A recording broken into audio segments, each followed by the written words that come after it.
ഇനി നമുക്കൊരു standard EJB file എങ്ങനെ ക്രിയേറ്റ് ചെയ്യാൻ നോക്കാം. If you creating a standard EJB jar file, you only need to modify a single deployment descriptor contained in EJB jar file produced by bean provider. EJB jar file bean പ്രൊവൈഡറിൽ produce ചെയ്ത EJB jar ഫയലിൽ ഒരു single deployment descriptor മാത്രമേ നമുക്ക് എന്ത് ചെയ്യാൻ പറ്റുള്ളൂ, modify ചെയ്യാൻ പറ്റുള്ളൂ. When modifying this deployment descriptor, use the syntax descripted in EJB 1.1 specification produced by the Sun Microsystems Inc. ഒരു കമ്പനിയാണ്. You are creating a standard EJB jar file. നമ്മളൊരു standard EJB jar file create ചെയ്യുകയാണെങ്കിൽ രണ്ട് things ഉണ്ട്. Make the appropriate modification to the bean deployment descriptor file. രണ്ടാമത്തെ run the EJBC command specify the not deploy option. രണ്ടും നമ്മൾ ചെയ്യണം. പിന്നെ for more information about EJB command, see the command preference in the WebLogic Enterprise online documentation. ഈ ഒരു deployable EJB jar file എങ്ങനെ create ചെയ്യാൻ നോക്കുക. Creating the deployable EJB jar file. If you are creating a deployable EJB jar file, you need to do follow ഈ രണ്ട് things നമ്മൾ എന്ത് ചെയ്യണം, ഫോളോ ചെയ്യണം. എങ്ങനെ നമുക്ക് എന്തൊക്കെ ചെയ്യണം നോക്കാം. Modify the deployment descriptor modify ചെയ്യണം. As described in the section creating a standard EJB jar file. ഒരു EJB jar ഫയൽ ക്രിയേറ്റ് ചെയ്യുന്ന സെക്ഷനിലാണ് ഇത് ചെയ്യേണ്ടത്. Create a WebLogic Enterprise extend deployment descriptor. ഒരു വെബ്ലോജിക് എൻ്റർപ്രൈസ് എന്ത് ചെയ്യണം, ഡിപ്ലോയ്മെൻറ്റ് ഡിസ്ക്രിപ്റ്ററിനെ എക്സ്റ്റെൻഡ് ചെയ്ത ഒരു ഫയലിനെ ക്രിയേറ്റ് ചെയ്യണം. Which is also created an XML file. അത് ആദ്യമേ XML ഫയൽ ക്രിയേറ്റ് ചെയ്തിട്ടുണ്ടാവും. And which specify the information described in the section. Step 3 create the WebLogic EJB extensions to the deployment descriptor DTD. മൂന്നാമത്തെ step എന്താ, step 3 നോക്കുക. Create the WebLogic EJB extensions to the deployment descriptor DTD. For EJB applications to deployable in the WLE environment, you need to create a file containing the WebLogic EJB extensions to the deployment descriptor DTD. This file specifies the following runtime and configuration information for the EJB application. ഇനി അടുത്ത ഈ താഴെ പറയുന്നതാണ് run time configuration informations for the EJB application. EJB ആപ്ലിക്കേഷനെ കുറിച്ചുള്ള run time configuration informations ആണ് താഴെ പറയുന്നത്.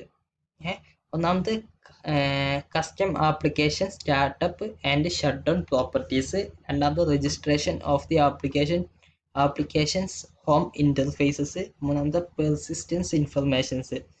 ഓക്കെ, ഇനി specify the web logic EJB extensions in DTD.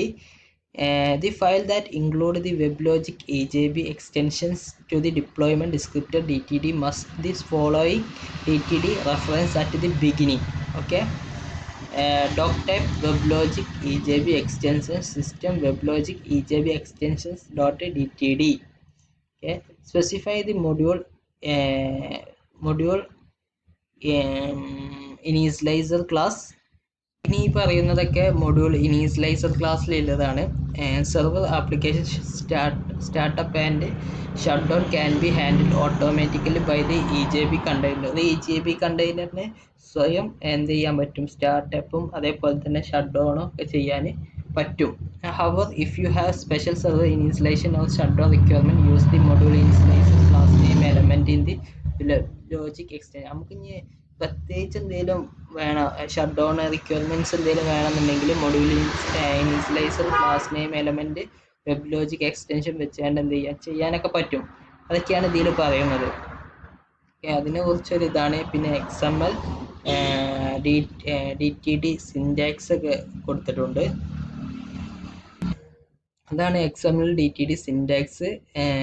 Element JNDI name PC data, ഇങ്ങനെയാണ് സിൻറ്റാക്സ് വരുന്നത്. പിന്നെ സ്റ്റെപ്പ് 4 എന്ന് പറയുന്നത് produce the deployable EJB jar ആണ് സ്റ്റെപ്പ് 4. സ്റ്റെപ്പ് 4 നമുക്ക് നോക്കാം. In this step, you package the deployment descriptor, the compiled file for the EJB classes, the WLE extensions to the deployment descriptor DTD, and additional requirement classes into deployable jar file. ഇതെന്താണെന്ന് വെച്ചാൽ പാക്കേജുകൾ നൽകുകയാണ് ചെയ്യുന്നത്. ഏതൊക്കെയെന്ന് വെച്ചാൽ deployment descriptor, അതേപോലെ തന്നെ compiled files for the EJB classes, WLE extensions to the deployment descriptor DTD, and any other additional requirement classes ഏതിലേക്ക് ഡിപ്ലോയബിൾ EJB ജാർ ഫയലിലേക്ക് വേണ്ട പാക്കേജസ് ചെയ്യാണ് ഇത് ചെയ്യുന്നത്. You can do this using EJBC command. നമുക്ക് EJBC command use ചെയ്തുകൊണ്ട് ഇത് നമുക്ക് എന്ത് ചെയ്യാൻ പറ്റും. ഓക്കെ, അതിൻ്റെ എക്സാമ്പിളാണ് java.bsys.ejb.util.ejbc validate I dt file x WLE file achieve file. അതിൻ്റെ എക്സാമ്പിളാണ്. ഓക്കെ, പിന്നെ അത് EJBC command perform the following steps use ചെയ്തിട്ടാണ് EJBC പെർഫോം ചെയ്യുന്നത്. ഒന്നാമത് നമുക്ക് നോക്കാം. Passes the standard EJB deployment descriptor and WebLogic Enterprises extended deployment descriptor in XML files, which are represented under respectively DT file and WLE X file in the preceding command. രണ്ടാമത്തെ checks the deployment descriptors for semantic consistency and write any inconsistency standard out. മൂന്നാമത്തെ generate the wrapper Java classes and compile them. This perform for each EJB in deployment descriptor. നാലാമത്തെ packages the XML deployment descriptors and generate class files into deployable EJB jar file. The command line argument achieve file specifies the files that are achieved into EJB jar file. Okay, ഒരു not കൊടുത്തിട്ടുണ്ട്. If you have multiple bean packages mean to the assembled as a deployable unit, a bean package must be specified a single deployment descriptor. Okay, എന്ന് വെച്ചാൽ നമ്മളടുത്ത് വിന്യസിപ്പിക്കാവുന്ന വെച്ചാൽ ഡിപ്ലോയബിൾ ആയിട്ടുള്ള join ചെയ്യാൻ പറ്റില്ല ഒന്നിലധികം ബീൻസ് പാക്കേജുകൾ നമ്മളെടുത്തിട്ടുണ്ടെന്നുണ്ടെങ്കിൽ അതൊരു ഒറ്റ വിന്യാസ രൂപത്തിലാക്കണം, അല്ലെങ്കിൽ ഒറ്റ സിംഗിൾ ഡിപ്ലോയബിൾ രൂപത്തിലാക്കണം എന്നുണ്ടെങ്കിൽ EJBC കമാൻഡിനെ കുറിച്ചുള്ള EJBC കമാൻഡ്സ് നമ്മൾ യൂസ് ചെയ്യണം. ഓക്കെ, അതാണ് ഇവിടെ പറയുന്നത്. അടുത്താണ് step 5, configure the EJB application. എന്താ നോക്കാം. In the servers section of the UBB config file, the administration uses the modules keyword to identify the deployable EJB jar file. Optionally, a related set of startup argument can be specified for each EJB jar file. For information about configuring the EJB container, configuring the WLE EJB server process, and specify the values in the UBB config file, see the creating and configuration file in the WebLogic Enterprise online documentation. എന്ന് വെച്ചാൽ ഒരു UBB config ഫയലിനെ server വിഭാഗത്തിൽ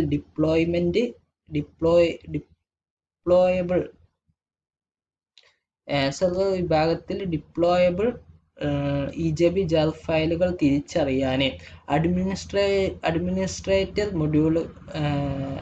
മൊഡ്യൂളുകൾ keyword നമ്മൾ ഉപയോഗിക്കുന്നുണ്ട്. ഓപ്ഷണലായി ഓരോ EJB jar ഫയലിനും അനുബന്ധ സ്റ്റാർട്ടപ്പ് ആർഗ്യുമെൻറ്റുകൾ വ്യക്തമാക്കാനാകും. EJB കണ്ടെയ്നർ കോൺഫിഗർ ചെയ്യുന്നതിനെ കുറിച്ചും WLE EJB സെർവർ പ്രോസസ് ക്രമീകരിക്കുന്നതിനെ കുറിച്ചും UBB കോൺഫിഗ് ഫയലിൽ മൂല്യങ്ങൾ വ്യക്തമാക്കുന്നതിനെ കുറിച്ചും കൂടുതൽ ഇൻഫർമേഷന് വെബ്ലോജിക് എൻ്റർപ്രൈസ് ഓൺലൈൻ ഡോക്യുമെൻറ്റേഷൻ ഒരു കോൺഫിഗറേഷൻ ഫയൽ സൃഷ്ടിക്കാനാവും. ഓക്കെ, അതാണ് ഇതിൽ പറയുന്നത്, കോൺഫിഗർ ദി EJB ആപ്ലിക്കേഷനിൽ പറയുന്നത്. അടുത്ത ലാസ്റ്റ് സ്റ്റെപ്പാണ് specify the module initializer object in the WebLogic EJB extensions to the deployment descriptor DTD.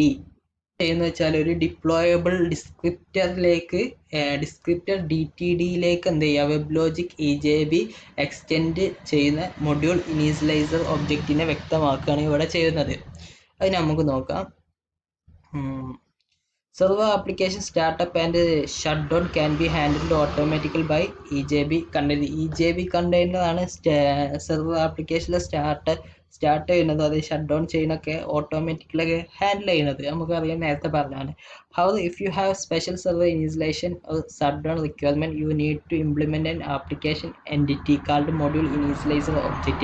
നമുക്കൊരു module initializer object യൂസ് ചെയ്തുകൊണ്ട് നമുക്ക് എന്ത് ചെയ്യാം, ഒരു സ്പെഷ്യൽ സെർവർ ഇൻസ്റ്റലേഷൻ അല്ലെങ്കിൽ ഷട്ട് ഡൗൺ റിക്വയർമെൻ്റ് ഒക്കെ നമുക്ക് എന്ത് ചെയ്യാനൊക്കെ പറ്റും. Okay, the module initialiser object implement operations that execute the following task. ഇത് ഇനി പറയുന്ന ഈ ഫോളോയിങ് ടാസ്ക് ആണ് ഒരു മൊഡ്യൂൾ ഇനീഷ്യലൈസർ ഒബ്ജക്റ്റ് ഇംപ്ലിമെൻറ്റ് ചെയ്യുന്ന ഓപ്പറേഷൻസ്, അത് എക്സിക്യൂട്ട് ചെയ്യുന്നതൊക്കെയാണ് ഇത് പറയുന്നത്.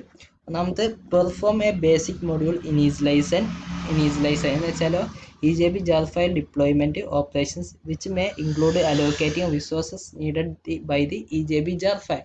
രണ്ടാമത് performing a basic server application initialization operations which may include registering home or factories managed by the server application and allocating resources needed by the server application. എന്താണെന്ന് വെച്ചാൽ server അടിസ്ഥാന സെർവർ ആപ്ലിക്കേഷൻ ഓർഗനൈസേഷൻ പ്രവർത്തനങ്ങൾ നടത്തുന്നുണ്ട് നമ്മൾ പറഞ്ഞു. അതിൽ server application നിയന്ത്രിക്കുന്ന വീടുകളോ അല്ലെങ്കിൽ ഫാക്ടറികളോ രജിസ്റ്റർ ചെയ്യുന്ന സെർവർ ആപ്ലിക്കേഷൻ ആവശ്യമായ വിഭവങ്ങൾ അനുവദിക്കപ്പെടുന്നതാണ് ഇതിൽ പറയുന്നത്.